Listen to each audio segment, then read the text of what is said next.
Good afternoon. আমার আরও একটি নতুন ব্লগে তোমাদের সবাইকে স্বাগত জানাই। আশা করি তোমরা সবাই খুব ভালো আছো এবং সুস্থ আছো। আমরাও বেশ ভালো আছি। আজকে হলো মঙ্গলবার আর এখন সময় হলো 4:45। সোজা ছাদে উঠে পড়েছি। ছাদে এসে দেখো জামা কাপড় আছে অনেক, কিছু আমার কাচা, কিছু ওই দিদির কাচা। তো জামা কাপড়গুলো নিয়ে ঝটপট করে এবার নেমে যাব। আর একবার করে পাশের ফ্ল্যাটে দেখছিলাম একটা বাচ্চা আছে, সেই বাচ্চাটার কেরামতি। আর ঋষি কিন্তু এদিকে পড়তে বসেছে। আমিও জামা কাপড়গুলো গুছিয়ে ফেলি। আজকে সকাল থেকে কোনো রকম তোমাদের সঙ্গে আমার ব্লগটা শেয়ার করব না। বিকেল থেকে আমি কি করি, কিভাবে আমার কাজ গুছিয়ে রাখি রাত পর্যন্ত, সেগুলোই তোমাদের সাথে শেয়ার করছি। প্রতিদিন তো সকালেই দিই, সকালের দিকটাই বেশিরভাগ পাও তোমরা। আর দেখো একদম জামা কাপড়গুলো, বেশ কিছু জামা কাপড় হাতে নিয়েই দাঁড়িয়ে দাঁড়িয়ে ভাঁজ করে নিচ্ছি।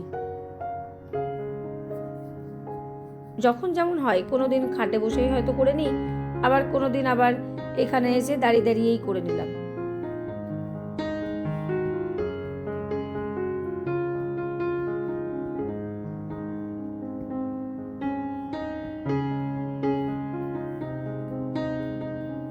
ব্যাস, আমার এদিকে জামা কাপড় গোছানো কিন্তু কমপ্লিট। আর এখানে একটা ক্লিপ রাখা ছিল, ওই রুমালের মধ্যে না ক্লিপটা চলে এসছে। এইদিকে চা ঢালবো, চায়ের প্যাকেট। কি কাণ্ড করে ফেলেছি জানো, এই দেখো নিচে কিন্তু গ্লুকন-ডি ছিল, খেয়াল করিনি। গ্লুকন-ডির কোটোর মধ্যে পুরো চাটাকেই ঢেলে ফেললাম। পরে কিন্তু খেয়াল করেছি, ওর বাবা ফোন করলো যে আসছে, তো দেখলাম যে একটু গ্লুকন-ডি গুলে দিই ঠান্ডা ঠান্ডা জলে দিয়ে। এক কেলেঙ্কারিতে পড়ে গেলাম আমি, ওই গ্লুকন-ডি থেকে চায়ের পাতাগুলোকে বার করা। সেটা কি আর সম্ভব বলো? আচ্ছা, ওই দেখো দেখতে পাচ্ছ, ওই বড় স্টিলের ওই যে ছাঁকনিটা, তার মধ্যে রেখেছিলাম চা পাতাগুলোকে ঢেলে। অনেকটা মিশে গেছে, অনেকটা। আবার এই জলটাকেও আমাকে ছাঁকতে হলো।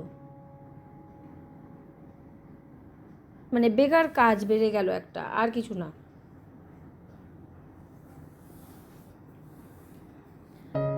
এই দেখো কতটা হয়ে আছে, এই দেখো।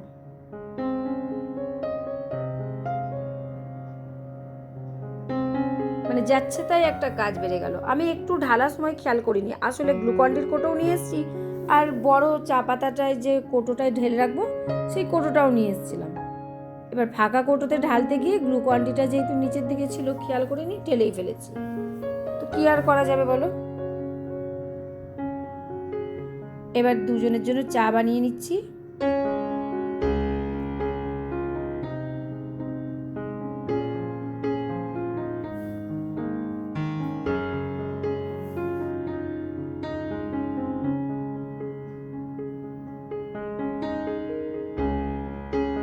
এই দেখো, এই চা পাতাটা দিয়ে দেখলাম জানো, যে লেমন গ্লুকন-ডিটা তো লেমন ফ্লেভারের, আদৌ চাটা কি দুধটা ফেটে যাবে নাকি? তো দেখলাম না, কিছু হয়নি, কারণ আমি তো সবটাই বার করে নিয়েছি, দুটো একটা ছিটে ফোটা পড়ে আছে, তার জন্য কিন্তু কোনো অসুবিধা হয়নি। খাওয়া যাবে চা পাতাটা।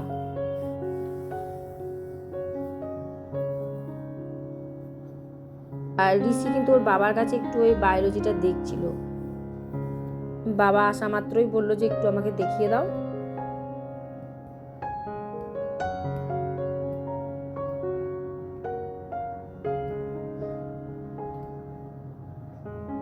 আর ঋষি বাড়িতে পড়তে বসবে, গোটা খাট জুড়ে থাকবে, কোথায় যে চায়ের কাপটাকে রাখবো সেটা কিন্তু আর ভেবেই পায় না।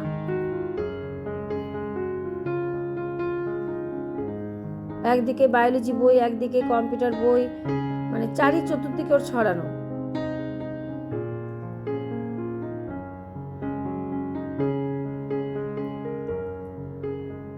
তো কি আর করবো বলো।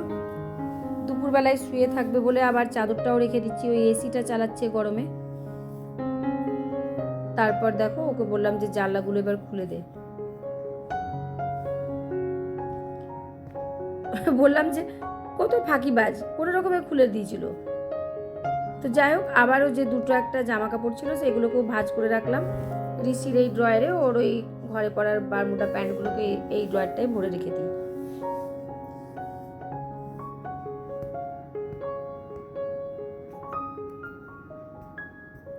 এর ফাঁকে কিন্তু সন্ধ্যেটা দিয়ে দিই আমি।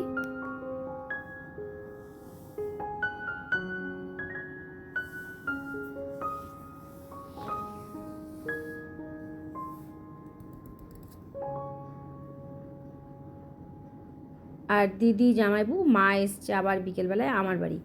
জামাইবু ফোন করে বলছে যে চা রেডি করো, আমরা যাচ্ছি। আলাম বেশ, এসো। তো বেশ কিছুক্ষণ আমাদের এখানে গল্প টল্প হলো, মানে এখনো আছে। এর মাঝে বলি, আমার আজকের ভিডিওটা তোমাদের কেমন লাগলো অবশ্যই কমেন্ট করে জানাবে। আর নতুন বন্ধু যদি আজকের ভিডিও দেখে থাকো, ভালো লাগলে আমার চ্যানেলটাকে সাবস্ক্রাইব করে আমার পাশে থেকো। আর যে বন্ধুরা অলরেডি আমার পাশেই আছো তাদেরকে অনেক অনেক ভালোবাসা। তোমরা এভাবেই আমার পাশে থেকো। তোমাদের প্রত্যেক দিনের কমেন্ট আমাকে এতটা মোটিভেট করে পরের দিনের ভিডিও করতে, খুব ভালো লাগে। তোমাদের কমেন্টের আশায় বসে থাকি। এত সুন্দর মিষ্টি মিষ্টি কমেন্টগুলো পাই আমি না,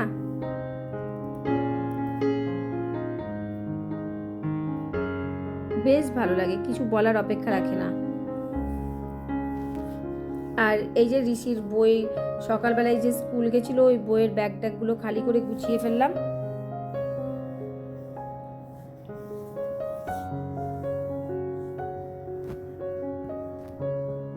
কাজের তো শেষ নেই।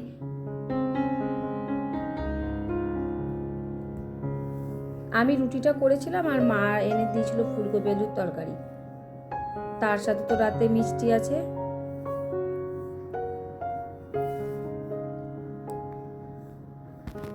আর এইদিকে এবার বাসনগুলোকেও তুলে নিই বিকেলবেলায়।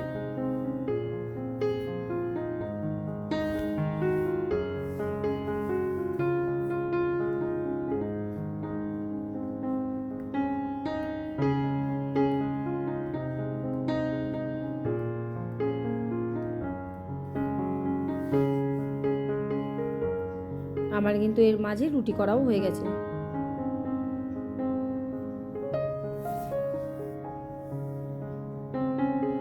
ব্যাস, এবার রাতের বিছানার প্রস্তুতি। এবার জানলা টানলা লাগিয়ে এসিটা চালিয়ে নেব।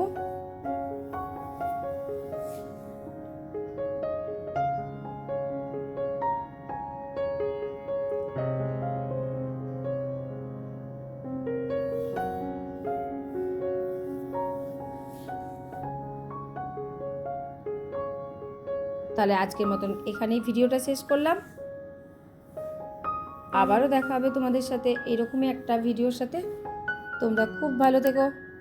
আজকের মতন টাটা, গুড নাইট।